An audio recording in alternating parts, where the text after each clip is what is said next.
This is episode 79 of Teacher Approved. You're listening to Teacher Approved, the podcast helping educators elevate what matters and simplify the rest. I'm Heidi. And I'm Emily.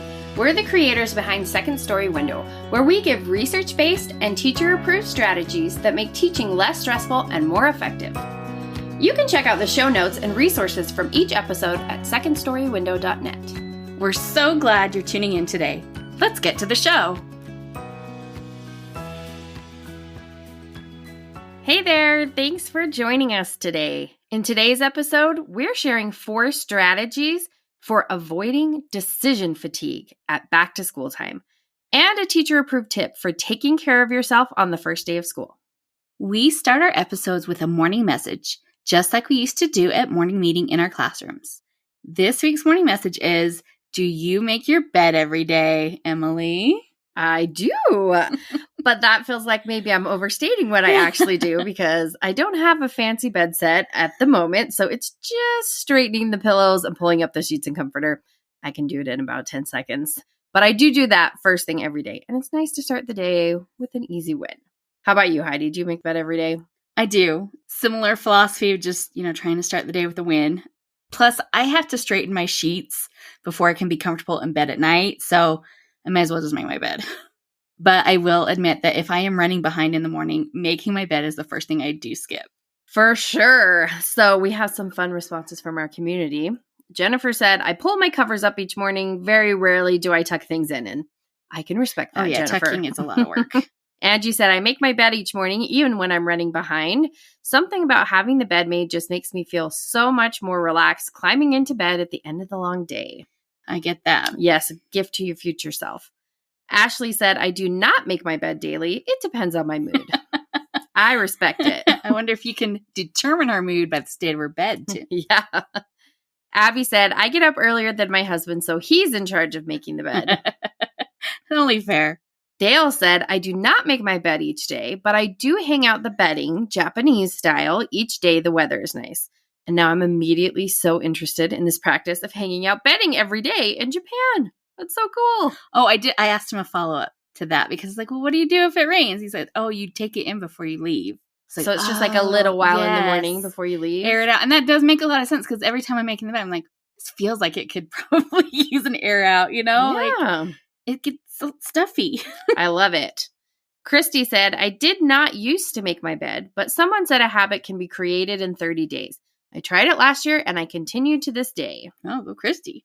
And Jennifer said, I get up and leave before my husband, so I don't make the bed, but I do pull up my side of the covers when I get out. Except in May. It's all I can do to roll out of bed at the end of the school year.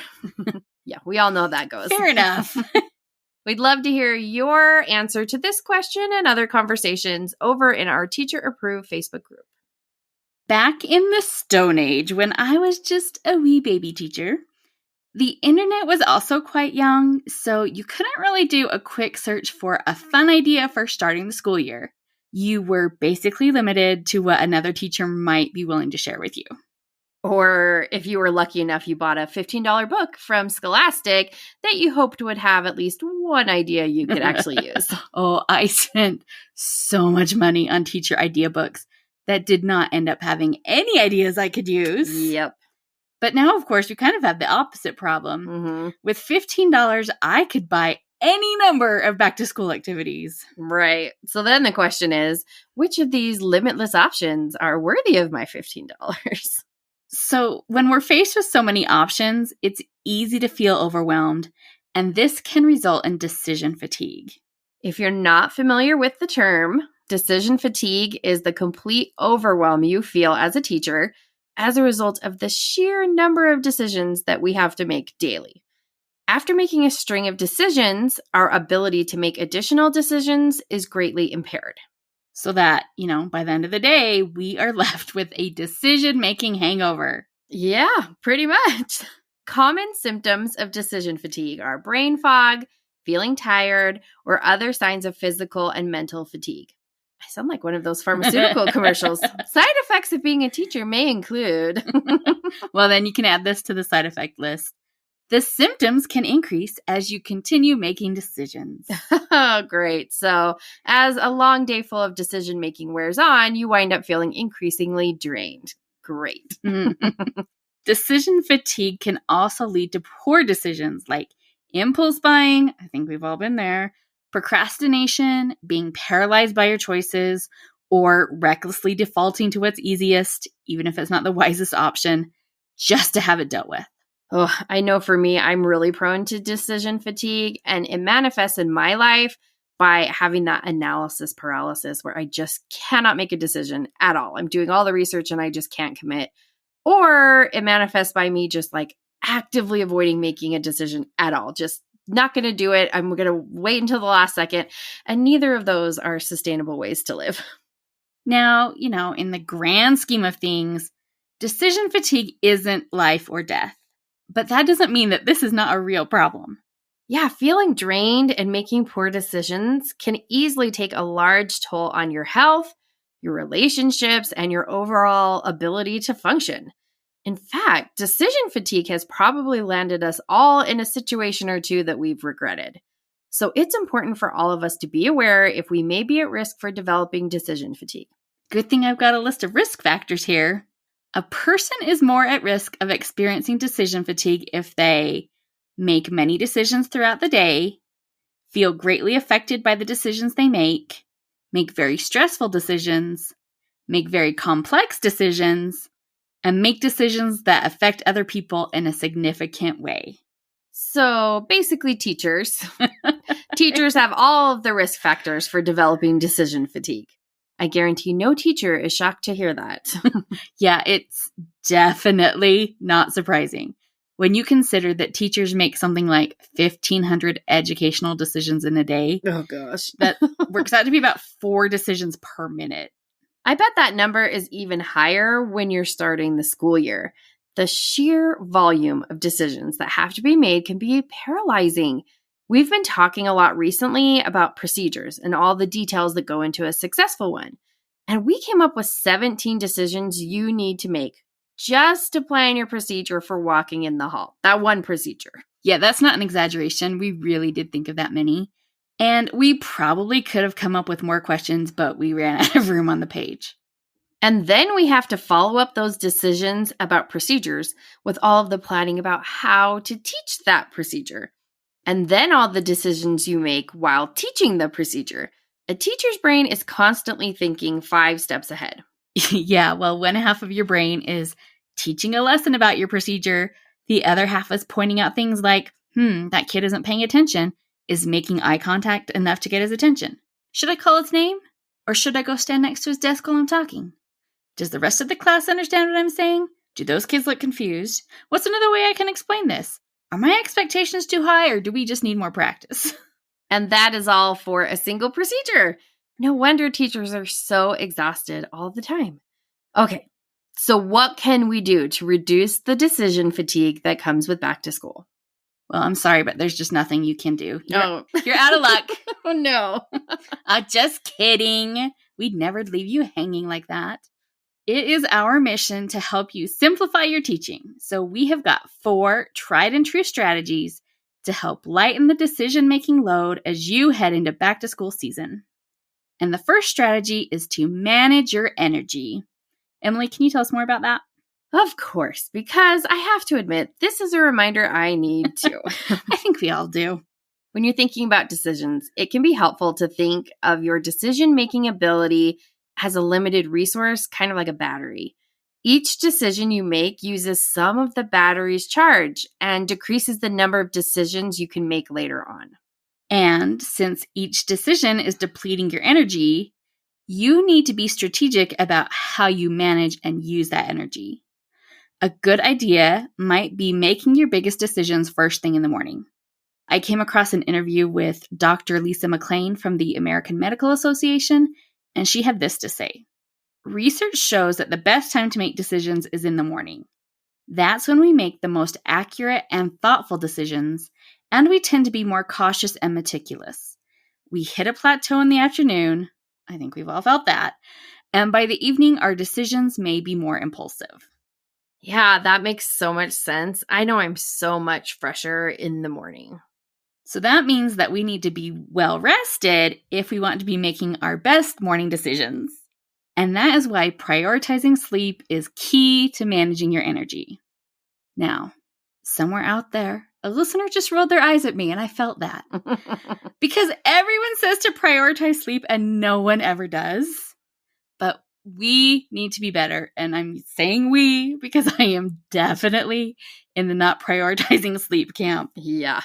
And while we're at it, we should probably make sure we're drinking enough water and eating at regular times. Just gonna mention that here too. So basically, we just need to treat ourselves like houseplants. Yes. Or toddlers. But unfortunately, there isn't a more grown up making sure we have our sippy cup and a little snack. So when signs of decision fatigue show up, that should alert us that we need to switch gears or take a little break to manage our precious energy. Maybe some goldfish crackers would help too. Goldfish crackers are never a bad idea.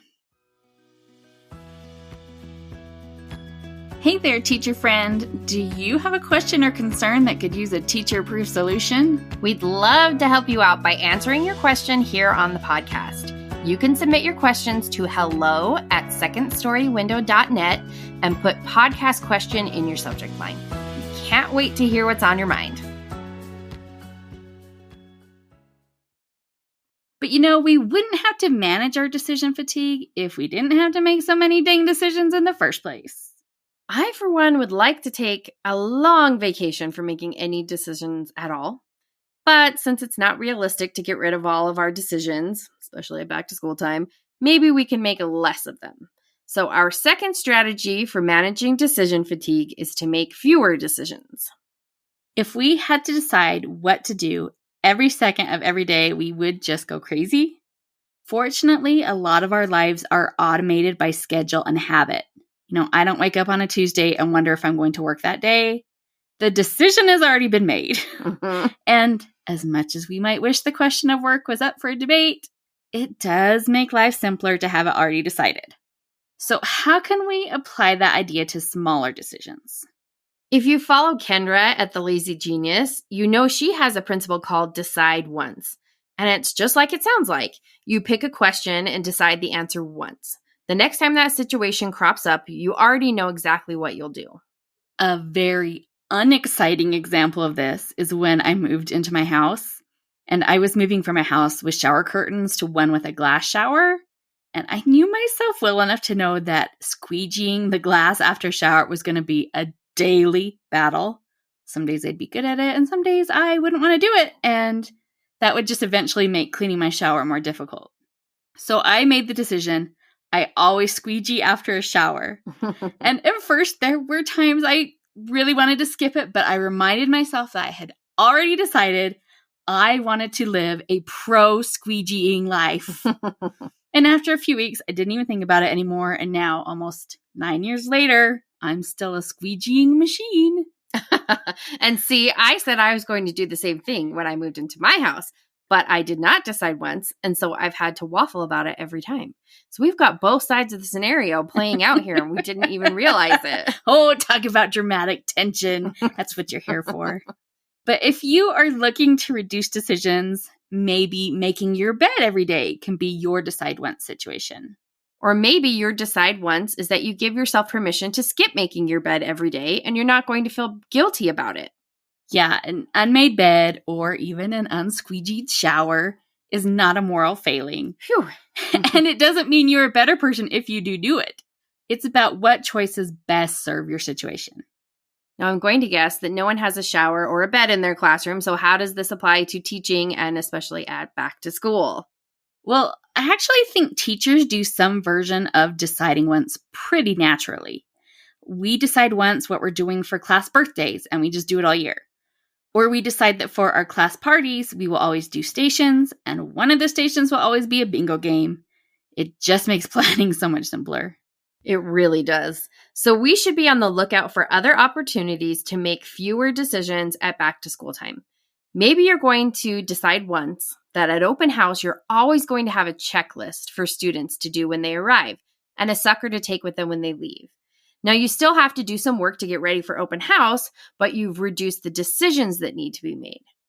Or you might want to decide once that on the first day of school, you're always going to order takeout from your favorite restaurant for dinner. So you don't even have to think about it. On that day, no decision will have to be made. I did do that one year and got food poisoning, which made the second day a little rough. Oh, no. But anyway, at back to school time, a good way to decide once is to use a first day script.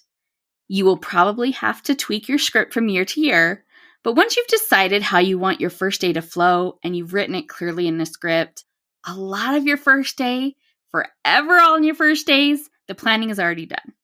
Be sure to go back to episode 77 if you want all the details on back to school scripts. We just deep dived into that. And when you do find you need to change or adjust your decisions, you can rely on your back to school goals to help guide your decision, which is our third tip for reducing decision fatigue. Know your criteria. If you're making fewer decisions overall and you're managing your energy, you're in a good position to address the decisions that still have to be made. So start by asking yourself, what is my purpose or goal for this? If I've got a 20-minute chunk of time on the first day of school, how I fill that time will vary depending on whether I want my students to get to know one another or if I want 20 minutes of independent work time so I can catch my breath on a crazy day. Yeah, so knowing your criteria before you begin planning is so important.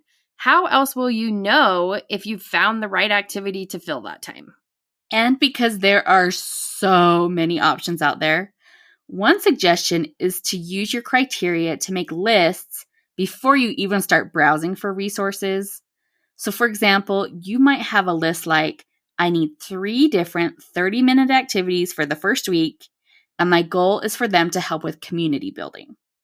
That way you know what to search for, and you know when you found it. If you don't know what you're looking for, you're just wasting time looking for a needle in a haystack made of needles, which sounds miserable. Nobody has time for that, especially at back to school. So save yourself from wasting a lot of time by choosing criteria for what you're looking for before you start looking.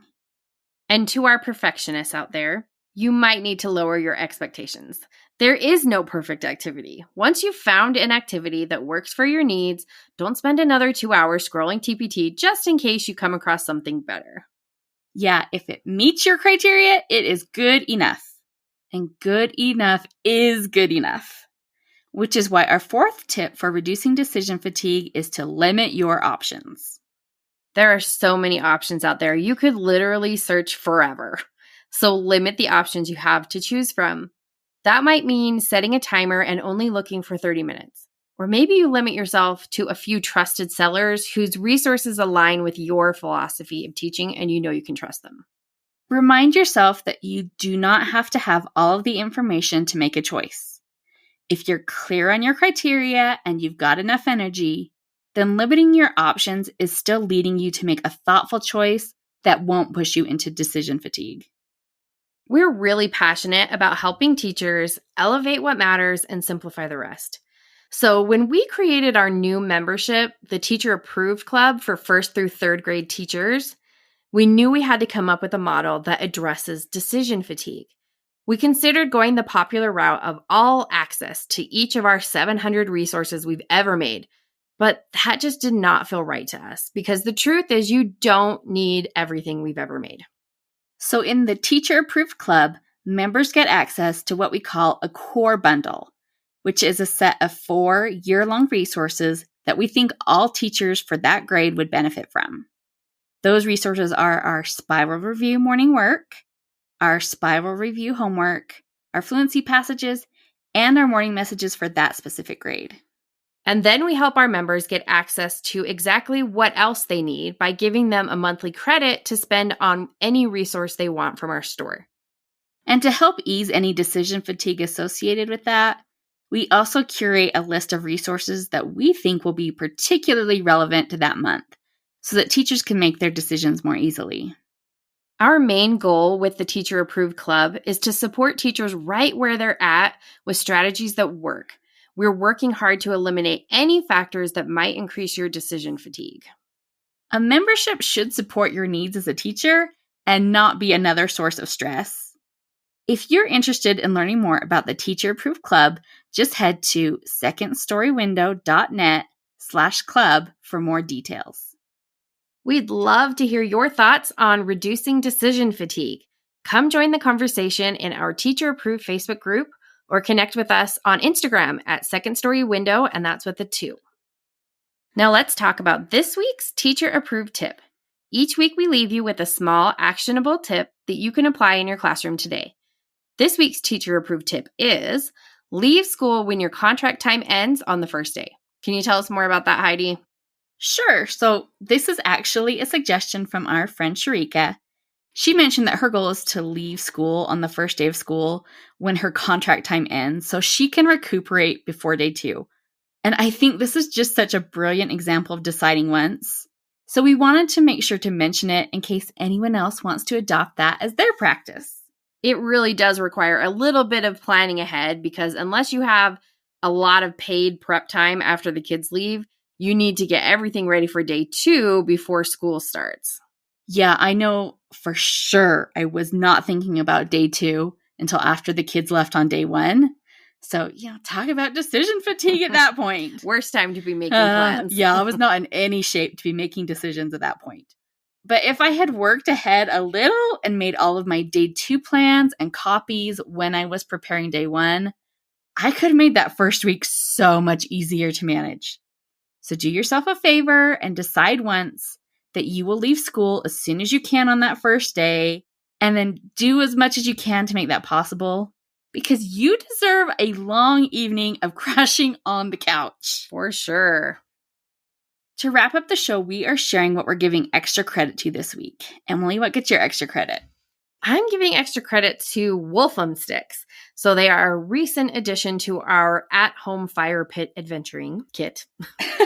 Wolfram Sticks are a high-quality roasting stick, like a really nice one that has some really cool features built in. But the real game changer is the biscuit attachment that comes with it. So you swap out the double hot dog or marshmallow fork for a stick with a wooden cylinder at the end. And then you take a canned biscuit dough from the refrigerator section at the store and you put it around the cylinder. And then you cook it up over the fire. So then you have a little cup-shaped hot biscuit that you can fill with anything you want. Their website has tons of ideas for how to fill them, but we put little Reese's cups in there with some mini marshmallows, and they were so yummy. I think it would be fun to fill them with chili or taco filling if you want to do it like a campfire meal.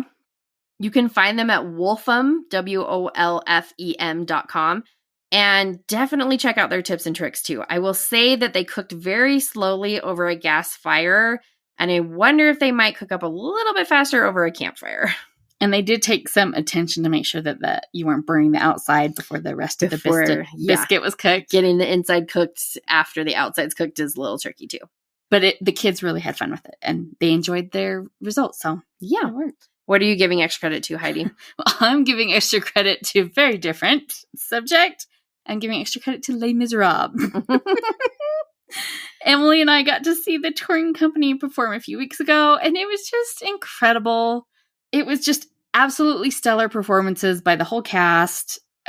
We have seen Les Mis a few times over the years, but it's just always so fun and interesting to see how they update the show, and it's just such a good story. Yeah, and I feel like this particular touring cast took a little bit of a different vibe with it, so it was fun. It was interesting. I have still had the song stuck in my head nonstop for 2 weeks now. Yeah, my apologies to anyone that just got a song stuck in their head. So sorry. I'm sorry about that.